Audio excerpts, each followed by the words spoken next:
In today's video, I'm going to teach you how to install and pay for an app in Monday.com.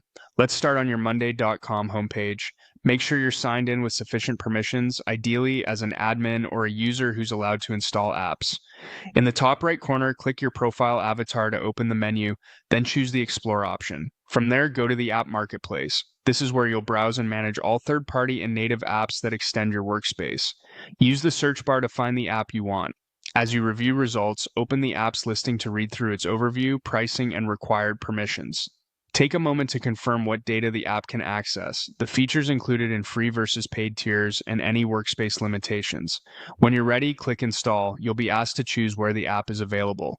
You can allow it across all workspaces or restrict it to specific workspaces. If you're testing or rolling out carefully, selecting specific workspaces helps control access and keeps things tidy. If your team is ready to use the app broadly, choose all workspaces. Make your selection and continue with the install. Next, pick the workspace where you want to use the app, then choose the board that needs the functionality.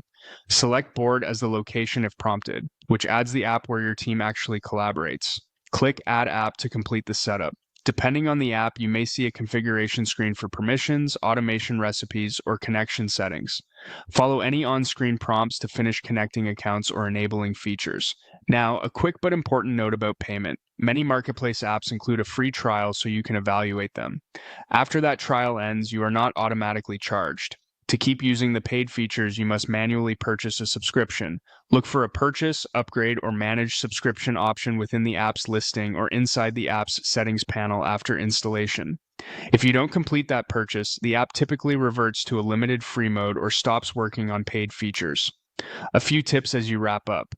If you installed across all workspaces but decide to narrow access, you can manage availability later from the app's settings. If you encounter permission errors during install, contact your Monday.com admin to grant the necessary rights. And finally, keep track of which boards are using the app so you can measure adoption and make an informed decision when the trial ends. That's it. Your app is installed, added to the right board, and you know exactly how payment works going forward.